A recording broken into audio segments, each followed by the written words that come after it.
आज के इस वीडियो लेक्चर में आप बहुत ही महत्वपूर्ण अध्याय को देखने जा रहे हैं। शायद है कोई वर्ष ऐसा होगा जब कक्षा 10वीं में इस अध्याय से प्रश्न न बने हो बोर्ड परीक्षाओं में। बोर्ड परीक्षाओं के लिए भी महत्वपूर्ण है और यह कहीं न कहीं एक इंसान के विश्वास को ईश्वर के प्रति भी दिखाता है।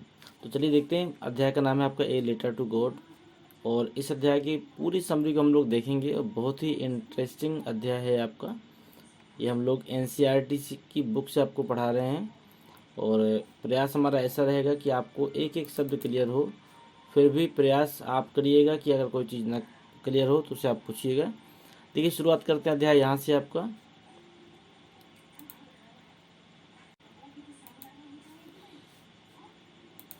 अध्याय आपका यहाँ से शुरुआत होता है दाहोस से।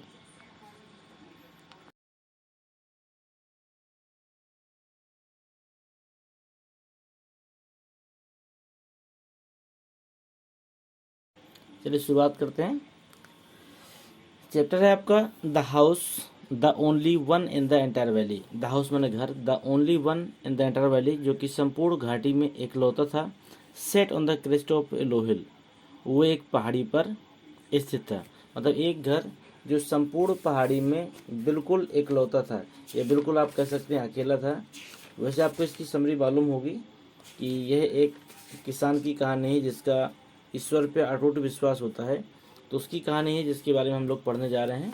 तो पहले लाइन का अर्थ है आपका कि वह घर जो संपूर्ण घाटी में इकलौता था वह एक नीची पहाड़ी के शिखर पर बना हुआ था। फ्रॉम दिस हाइट, इसकी ऊंचाई से वन कुड सी, प्रत्येक व्यक्ति देख सकता था, द रिवर माने नदी को, एंड द फील्ड माने खेतों को, of ripe corn डोटेड with the flowers that always promised a good harvest. यहाँ से देखिएगा फ्रॉम दिस साइड माने इसकी ऊंचाई से, वन कुड सी माने प्रत्येक व्यक्ति देख सकता था, द रिवर माने नदी को, एंड द फील्ड माने खेतों को, ऑफ राइप कॉर्न माने पके हुए जो कॉर्न के खेत थे, मतलब पके हुए अनाज के खेत थे, उसको देख सकते थे। डोटेड विथ द फ्लावर्स, जो कि फूलों से लदे हुए थे। दैट ऑलवेज प्रोमिस्ड, जो कि हमेशा वादा करते थे एक गुड हार्वेस्ट माने एक अच्छी फसल की। द ओनली थिंग, एकमात्र वस्तु, द अर्थ नीडेड, जिसको पृथ्वी को आवश्यकता थी, वाज ए डाउनपोर और ए लिस्ट ऑफ शावर, एकमात्र जो वस्तु या एकमात्र चीज़ जिससे पृथ्वी को काफ़ी हद तक आवश्यकता थी वो थी आपकी बौछार या मूसलाधार वर्षा, ये कह सकते हैं, या फिर शावर का मतलब आप बूंदाबांदी भी कह सकते हैं। Through out the morning Lencho, सुबह के समय Lencho, who knew his field intimately, जो अपने खेतों को नज़दीकी से देख रहा था, had done nothing had done nothing else but see the sky towards the north east. तो जो लेंचो था, who knew his field intimately, जो अपने खेतों को बहुत ही नज़दीकी से देख रहा था, उसने क्या किया, कुछ और तो नहीं किया, लेकिन द सी द स्काई, लेकिन आसमानों को जरूर देखता रहा। कहाँ से? टूवर्ड्स द नॉर्थ ईस्ट, उत्तर पूर्व से आने वाले आसमानों के अलावा उसने कोई दूसरा काम नहीं किया। ये कह सकते हैं कि उसने उत्तर पूर्व से आने वालों सिर्फ बादलों को ही देखा, इसके अतिरिक्त उन्होंने कोई काम और नहीं किया। आगे है नाउ माने अब, वी आर रेलिंग going to get some water woman. Now माने हम, अब, वी आर रियली माने हम वास्तव में, गोइंग टू गेट माने जा रहे हैं, गेट माने प्राप्त करने, सम वाटर माने कुछ पानी, ओमैन, उसने अपनी पत्नी से कहा कि अब हम वास्तव में कुछ पानी को प्राप्त करने जा रहे हैं। द ओमैन हु आज प्रिपेयरिंग सपर, वह जो औरत थी जो कि संध्या का समय भोजन बना रही थी, उसने क्या किया, जवाब दिया। क्या दिया? यस, हाँ, गॉड विलिंग, जैसी भगवान की इच्छा। The older boys way are working in the field, जो पुराने लड़के थे, तो पुराने यहाँ शब्द नहीं बोलेंगे, हम बोलेंगे जो बड़े लड़के थे, they are working in the field, वे खेतों में काम कर रहे थे। वाल मैंने, जबकि the smaller ones they are playing near the house, जबकि छोटे लड़के कहाँ खेल रहे थे? घर के पास खेल रहे थे। अनटिल वन, जब तक, the woman called to them all, जब तक कि उनकी माँ ने, उनको खाने के लिए नहीं बुलाया। आगे देखें, कम फॉर डिनर, डिनर के लिए आइए। It was during the meal that, ये खाने का समय हो चुका था एक तरीके से। Just as Lencho had predicted, तभी लेंचो ने एक भविष्यवाणी की कि बिग ड्रॉप्स ऑफ रेन, जो बड़ी बूंदें पानी की हैं, बिगेन टू फॉल, मतलब जैसे ही लेंचो ने भविष्यवाणी की वैसे पानी की बड़ी बड़ी बूंदें गिरने लगी। इन द नॉर्थ ईस्ट, मतलब उत्तर पूर्व से, ह्यूज माउंटेन माने बड़े बड़े पर्वत, माउंटेन ऑफ क्लाउड्स, बादलों के बड़े बड़े पर्वत, could be seen approaching, approaching माने होता है झपटते हुए, लेकिन यहाँ पर हम कहेंगे आते हुए। तो इन द नॉर्थ ईस्ट माने उत्तर पूर्व से, ह्यूज माउंटेन माने बड़े बड़े पर्वत, ऑफ क्लाउड्स माने बादलों के, कुड बी सीन अप्रोचिंग, वो झपटते हुए दिखाई दे रहे थे या फिर वो पर्वत आते हुए दिखाई दे रहे थे। The air was fresh and sweet, जो हवा थी वो ताज़ी थी और मधुर थी। द मैन माने आदमी, वेंट आउट माने बाहर गया, फॉर नो अदर रीजन, किसी और कारण से बाहर नहीं गया था, then to have the pleasure of feeling the rain on his body, जबकि अपने शरीर को उस बारिश का आनंद दिलाने के लिए बाहर तक गया था। एंड व्हेन ही रिटर्नेड, और जब वह लौटा तो ही एक्सक्लेमेड, वह आश्चर्यचकित था कि these are not rain drops, ये वास्तव में पानी की बूंदें नहीं हैं, फॉलिंग फ्रॉम द स्काई माने जो आकाश से गिर रही हैं, जो आकाश से गिर रही हैं ये वास्तव में पानी की बूंदें नहीं हैं। दे आर न्यू कॉइन्स, ये नए सिक्के हैं। द बिग ड्रॉप्स, जो बड़ी बूंदें हैं, आर 10 सेंट्स, ये 10 सिक्कों के बराबर हैं। And the little ones are 5, जबकि छोटी बूंदें जो हैं वह 5 सिक्कों के बराबर हैं। विथ ए सेटिस्फाइड एक्सप्रेशन, ध्यान दीजिएगा यहाँ से बता रहा हूँ मैं आपको, विथ ए सेटिस्फाइड एक्सप्रेशन, संतुष्टिपूर्ण भाव के साथ, ये लाइन है आपकी चल रही इस समय। विथ ए सेटिस्फाइड एक्सप्रेशन, संतुष्टिपूर्ण भाव के साथ, ही regarded the field of ripe corn with its flower, वह खेतों में लगे हुए जो फूल हैं उनको जांच पड़ताल कर रहा था।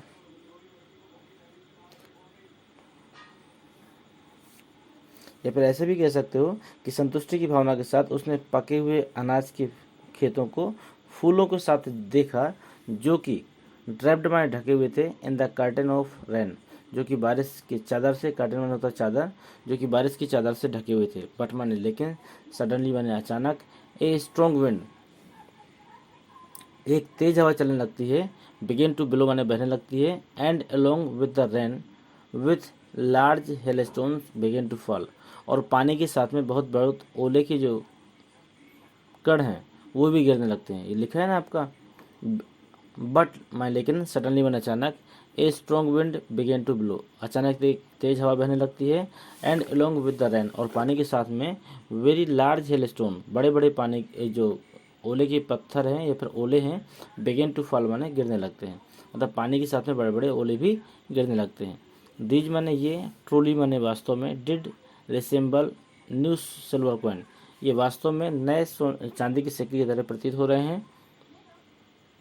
द बॉयज में लड़के, exposing themselves to the rain, जो लड़के थे उन्हें दौड़ दौड़ कर वहाँ से, कहाँ से, पानी से निकाल रहे थे।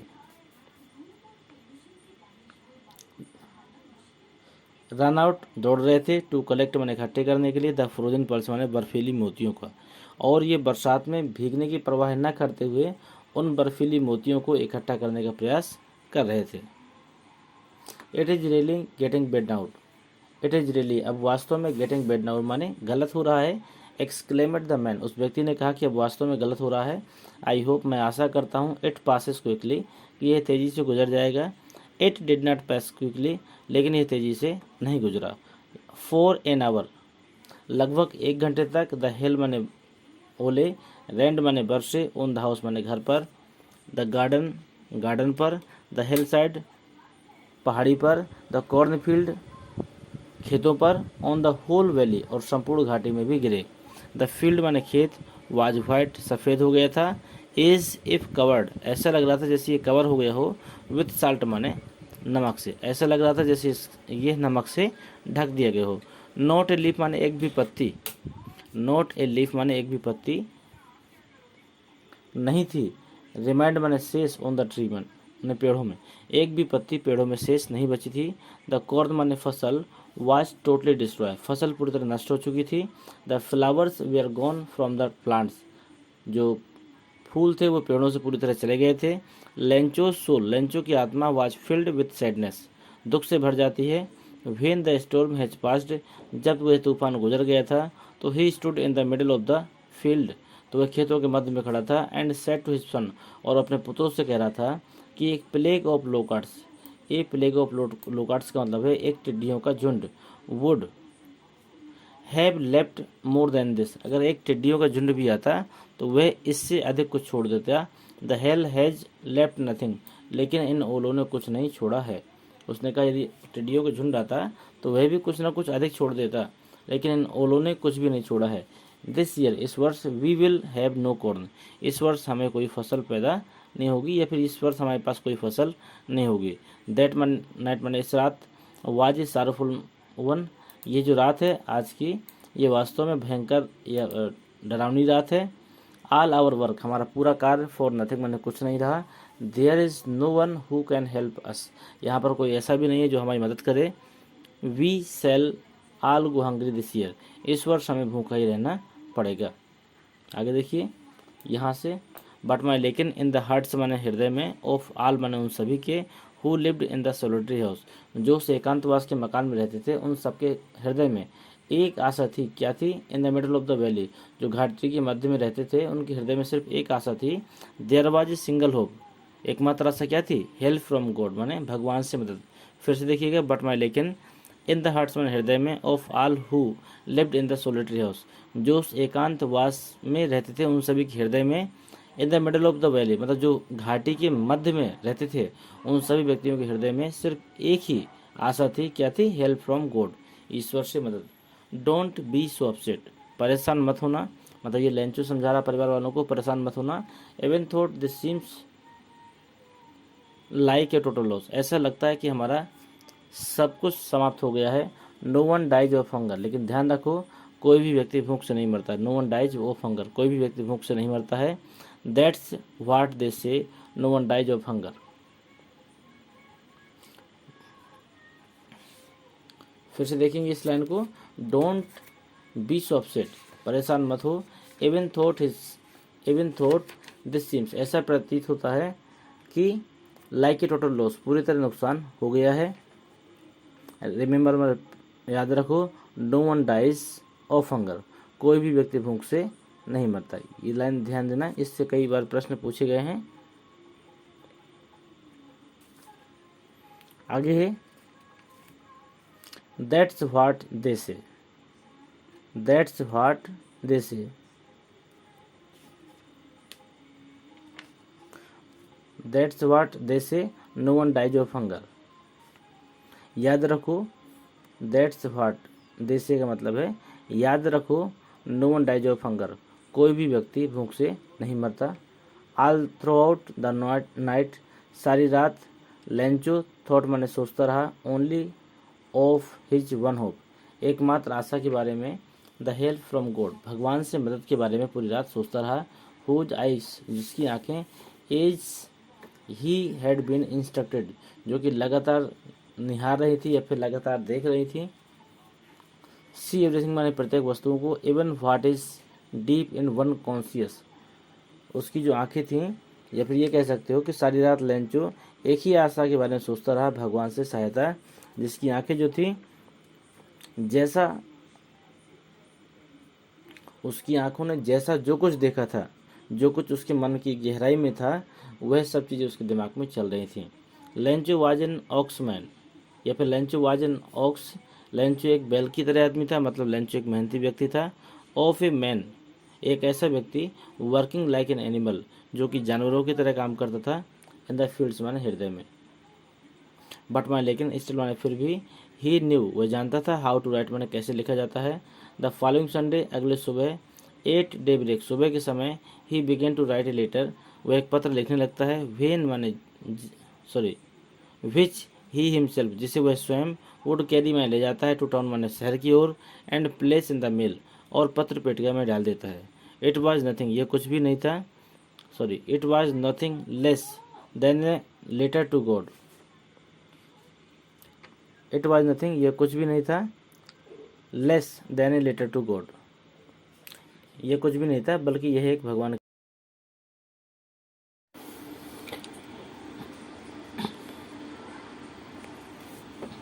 ए लेटर टू गॉड, कि पहले पार्ट में आपने बहुत सारी चीज़ों को सीखा। अब इस दूसरे पार्ट में हम देखने जा रहे हैं लेंचो के शेष बचे हुए भाग को। देखते हैं इसका समरी। इसमें but in the hearts, but माने लेकिन, इन द हर्ट्स माने हृदय में, ऑफ ऑल माने उन सभी लोगों के, who lived in that solitary house, जो कि उस एकांतवास के मकान में रहते थे। मतलब जो व्यक्ति उस एकांतवास में रहते थे उनके हृदय में था, क्या था, इन the middle of the valley, जो मतलब घाटी के मध्य में जो इकलौता घर था, उन सभी के हृदय में एक चीज़ थी। क्या थी? There was a single hope, एकमात्र आशा, हेल्प फ्रॉम गॉड, भगवान से मदद। उन सभी के हृदय में एक उम्मीद थी, वो थी भगवान से मदद। Do not be so upset even thought this seems like a total loss. Do not be so upset माने परेशान मत हो, even thought this seems like a total loss, ऐसा प्रतीत होता है कि सर्वनाश हो गया है, यह सब कुछ समाप्त हो गया है।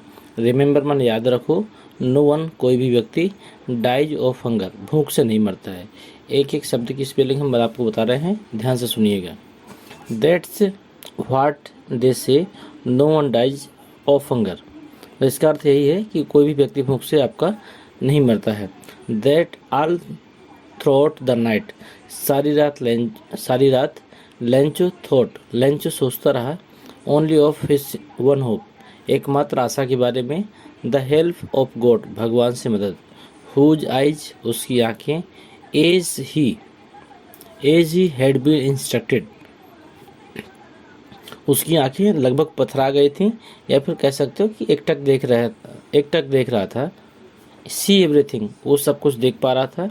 Even what is deep in one conscious, उस रात जो कुछ भी घटित हुआ या उस शाम जो भी घटित हुआ, जो भी उसने अपने मन से देखा, वह सब कुछ उसके दिमाग में लगातार चल रहा था। कॉन्शियस का मतलब होता है मन की गहराई में। Lencho was an ox of a man, Lencho एक बैल आदमी था, तो बैल आदमी कहना ठीक नहीं होगा, तो Lencho was an ox of a man, Lencho एक मेहनती व्यक्ति था, वर्किंग लाइक एनिमल, जो जानवरों की तरह काम करता था, इन द फील्ड माने खेतों में, जो कि जानवरों की तरह खेत में काम करता था। बट माई लेकिन, स्टिल ही, लेकिन वो जानता था, न्यू हाउ टू राइट, कैसे लिखा जाता है। द फॉलोइंग संडे, अगले रविवार को, 8 daybreak, सुबह के समय, he began to write a letter, वह एक पत्र लिखने लगा, which he himself would carry to town and place in the mail. मतलब ये निकला कि उसने उस पत्र को स्वयं शहर ले जाकर डाक में डालना था। It was nothing less than a letter to God, ये कुछ और नहीं बल्कि भगवान के लिए एक पत्र था। उसमें क्या था? गॉड माने ईश्वर, ही रोट, उसने क्या लिखा था कि गॉड माने ईश्वर, he wrote, if you don't help me, यदि आप मेरी मदद नहीं करते हो तो माई फैमिली, मेरा परिवार, एंड आई, और मैं, I will go hungry this year, इस वर्ष भूखे रहेंगे। आई नीड 100 पीसोस, मुझे 100 पीसोस की आवश्यकता है, इन ऑर्डर टू सो, बोने के लिए, माई फील्ड माने मेरे खेत को, अगेन माने दोबारा, एंड टू लिव, और जीवित रहने के लिए, अनटिल द क्रॉप कम्स, जब तक कि अगली फसल नहीं आ जाती है। तो जीवित रहना ठीक नहीं होगा, जीविका बोल सकते हैं, और तब तक मुझे जीविका चलाने के लिए चाहिए जब तक कि अगली फसल नहीं आ जाती है। बिकॉज मैंने, क्योंकि, द हेल स्टोन, इससे समझ सकते हैं क्योंकि ओलो ने सब कुछ नष्ट कर दिया है। ही रोट, उसने लिखा, टू गॉड माने भगवान, to God on the envelope, और उसने उस लेटर के ऊपर क्या लिख दिया? भगवान को। पुट द लेटर इनसाइड, और पत्र को अंदर रख दिया। Still troubled, went to town, और वो कहाँ गया? शहर की ओर। एट द पोस्ट ऑफिस, और पोस्ट ऑफिस में, he placed a stamp, post office में उसने क्या किया? एक स्टाम्प लिया, ऑन द लेटर, और पत्र के ऊपर, and dropped into the mailbox, और उस स्टाम्प को क्या किया? पत्र के ऊपर चिपकाकर उस पत्र को पत्र पेटिका में डाल दिया। वन ऑफ द एम्प्लॉय, एक कर्मचारी, हु वाज ए पोस्टमैन, एक पोस्टमैन था, and also helped eight the post office, और हमेशा पोस्ट ऑफिस के कर्मचारियों की मदद करता था। वेंट टू हिज बॉस, वह अपने बॉस के पास गया, लाफिंग मन हंसते हुए, हार्टली मन हृदय से, and showed him the letter to God, और उस पत्र को उसे दिखाया। नेवर मन नहीं, इन दिस कैरियर, अपने भविष्य में, एज द पोस्टमैन, उसने अपने पोस्टमैन के कैरियर में या भविष्य में, had he known that address, उसने इस प्रकार का कोई भी पता नहीं देखा था। द पोस्टमास्टर, ये पोस्टमास्टर था, कैसा था? ए फैट, मोटा आदमी था, एमिएबल वाले मित्रवत व्यक्ति था। आल्सो ब्रोक आउट लाफिंग, उसकी भी हंसी टूट जाती है। ब्रोक आउट माने टूट जाना, लाफिंग माने हंसी। बट माने लेकिन, ऑलमोस्ट इमीडिएटली, और लेकिन तुरंत ही, टर्न सीरियस, तुरंत ही वह गंभीर हो जाता है। And tapping the later on the desk, और उस पत्र को डेस्क पे पटकता है। और कमांडेड, कहता है, क्या कहता है? व्हाट फेथ, क्या विश्वास है? आई विश, मैं इच्छा करता हूँ। आई हैड द फेथ, कि यह विश्वास, ऑफ द मैन माने व्यक्ति का, हु रोट दिस लेटर, जिसने भी ये पत्र लिखा है। स्टार्टिंग अप माने बना रहे, एक करस्पोंडेंस माने पत्र व्यवहार के साथ, विथ गॉड माने भगवान के। मतलब उसने क्या सोचा कि जिस व्यक्ति ने भी ये भगवान के लिए पत्र लिखा है, उसका जो विश्वास है ईश्वर के प्रति लगातार बना रहे, और उसके लिए ये पत्र व्यवहार जरूरी है। सो माने इसलिए, in order not to shake the writer's faith to God, इसलिए वह जो लेखक था उसका विश्वास ईश्वर के प्रति डिगाना नहीं चाहता था। मतलब उसका विश्वास था राइटर का, उसका विश्वास ईश्वर के प्रति नहीं हटाना चाहता था। The postmaster came up an idea, postmaster के दिमाग में एक विचार आया। आंसर द लेटर, कि इस पत्र का जवाब दिया जाए। बट माई, लेकिन, व्हेन ही ओपनड इट, लेकिन जब उसने इसको खोला तो it was evident that to answer, तो उसमें लिखा था कि इसका आंसर या उत्तर तुरंत दिया जाए। He needed something more than goodwill, जब इसे खोला तो पता चला कि उसे अच्छे विचार, स्याही और कागज के अतिरिक्त कुछ दूसरी वस्तु की भी आवश्यकता थी। Stroke to his reach solution, लेकिन उसने उसका जल्द ही समाधान निकाल लिया। ही आस्क्ड फॉर मनी, उसने धन के लिए कहा। फ्रॉम हिज एम्प्लॉयज, माने अपने कर्मचारियों से। ही हिमसेल्फ, उसने स्वयं, गिव माने दिया। पार्ट ऑफ हिज सैलरी, अपने तनख्वाह का एक भाग दिया। एंड सर्वल फ्रेंड, और उसके बहुत से मित्रों ने। ऑफ हिज वेयर ऑब्लिगेट, जो उसके अनुयायी थे, मतलब कहना मानने वाले थे। टू गिव समथिंग, उन्होंने भी कुछ ना कुछ दिया। For an act of charity, दान स्वरूप कुछ ना कुछ धन दिया। इट वॉज इम्पॉसिबल, यह असंभव था। फॉर हिम माने उनके लिए। टूगेदर माने एकत्र करना। टूगेदर द 100 पीसोस, 100 पीसोस इकट्ठा करना उनके लिए भी मुश्किल काम था। सो माने इसलिए, he was able to send the farmer only a little more than half, इसलिए उन्होंने उस किसान को आधे से अधिक पैसे भेजने का निर्णय किया। ही पुट द मनी, उन्होंने धन रख दिया। इन एन एनवलप, एक लिफाफे में। एड्रेस टू लेंचो, और उसमें लेंचो का पता डाल दिया। एंड विथ इट, और उसके साथ में, a letter containing only a single word as a signature, और उस पत्र के ऊपर सिर्फ एक सिग्नेचर के रूप में शब्द लिखा, क्या? भगवान, या फिर इंग्लिश में कहें तो गॉड। और उस लेटर के ऊपर सिर्फ एक शब्द लिख दिया गया, ईश्वर या भगवान। द फॉलोइंग संडे, अगले रविवार को, Lencho came a bit earlier, Lencho जल्दी आ जाता है। Then usual to ask if, ये पता करने के लिए कि there was a letter for him, क्या उसके लिए कोई पत्र आया है। It was the postmaster, sorry, it was a postman, who handed the letter to him while the postmaster experiencing the contentment of a man who has performed a good deed looked on from his office। इसका अर्थ ये हुआ कि जब डाकिये ने उसको पत्र दिया तब पोस्ट मास्टर अपने कार्यालय के दरवाजे से झांक रहा था और ऐसे आदमी की संतुष्टि का अनुभव कर रहा था जिसने कोई भलाई का कार्य किया हो। इस बात को वो अपने कार्यालय के अंदर से बैठ के खिड़की से झांकते हुए ये सब चीज़ों को नोटिस कर रहा था जो कि लेंचो को देख रहा था। Lencho showed not the slightest surprise, Lencho ने किसी भी प्रकार का कोई आश्चर्य नहीं दिखाया ऑन सीइंग द मनी, माने उस धन को देखकर। सच वाज हिज कॉन्फिडेंस, क्योंकि उसे पूर्ण विश्वास था। बट माने लेकिन, ही बिकम एंग्री, लेकिन वह क्रोधित हो जाता है। When he counted the money, जब वह धन को गिनता है तो क्रोधित हो जाता है। God could not have made a mistake, ईश्वर से कभी इतनी बड़ी गलती नहीं हो सकती है। Nor could he have denied Lencho, और ना ही वह कभी लेंचो को मना कर सकते हैं। व्हाट ही हैड रिक्वेस्टेड, जो भी उसने उनसे प्रार्थना की थी, ना उसके लिए वो मना कर सकते हैं और ना ही उसकी प्रार्थना को अस्वीकार कर सकते हैं। इमीडिएटली माने तुरंत। Lencho went up to the window, Lencho तुरंत खिड़की पर आता है। To ask for paper and ink, और उनसे पेपर और इंक माने कलम मांगता है। On the public writing table, और जो पब्लिक को लिखने के लिए टेबल रखी होती है। ही स्टार्टेड टू राइट, उस पर बैठकर लिखना चालू कर देता है। With much wrinkling of his bro, wrinkling माने सिकोड़ते हुए, ऑफ हिज ब्रो माने भौवें को, वह अपने भवों को सिकोड़ते हुए। Caused by the effort he had to make express his ideas, मतलब कास्ड बाय टू एफर्ट माने ऐसा प्रयत्न करते हुए कि he had to made to express his idea, कि उसके दिमाग में कुछ नए विचार आ रहे हैं। When he fascinated he went to the window, he went to the window माने वह खिड़की पर गया। टू बाई माने खरीदा, एक स्टाम्प माने एक स्टाम्प को।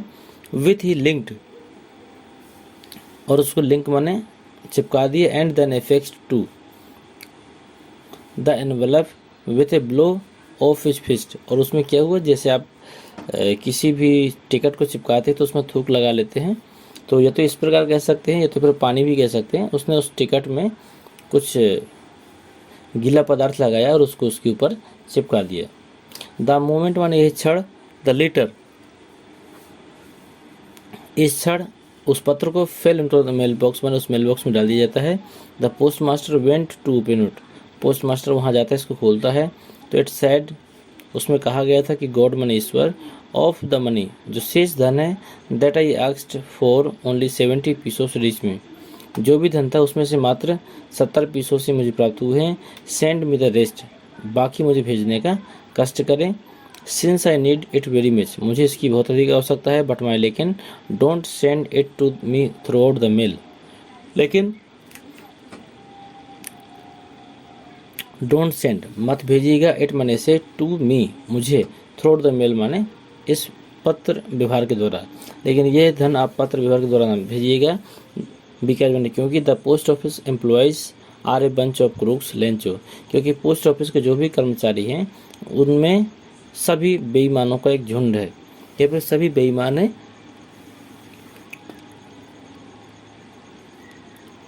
ये था यहाँ तक की समरी। उम्मीद है कि सारी चीज़ समझ में आ गई होंगी और अध्याय पूरा समाप्त हो जाता है। इन पूरी समरी के बाद में बहुत से प्रश्न हैं जो आपसे बन सकते हैं। मैं कुछ प्रश्नों को आपको बता भी देता हूँ जो बीच बीच में आए हैं। देखो, शुरू में कुछ प्रश्न आए हुए हैं। ये एनसीईआरटी की बुक ली है तो मान के चलिए कि इन प्रश्नों को फंसना ही फंसना है। What did Lencho hope for, Lencho की आशा क्या थी, मतलब इस पैराग्राफ के हिसाब से अगर देखेंगे तो सबसे पहली आशा उसने किससे की थी, पाने की थी। अगला है why did Lencho say the raindrops were like new coins, why did Lencho say, Lencho ने क्यों कहा कि जो पानी की बूंदें हैं वो नए सिक्कों की तरह हैं। How did the rain change what happened to Lencho's field, किस प्रकार वर्षा परिवर्तित हो जाती है और किस प्रकार लेंचो का खेत प्रभावित होता है। What were Lencho's feeling when the hail stopped, Lencho ने क्या महसूस किया जब ओले बरसना रुक जाते हैं। तो ये सारे प्रश्न ऐसे हैं कि सारे प्रश्न आपको चैप्टर के अंदर ही समझाए गए हैं, ये बन जाएंगे। यदि नहीं बनती है तो आप इसका वो वीडियो देखें जिसमें हमने सारे प्रश्न उत्तरों को करवाया है। इसके साथ में समाप्त करते हैं, मिलते हैं आपसे अगले अध्याय में।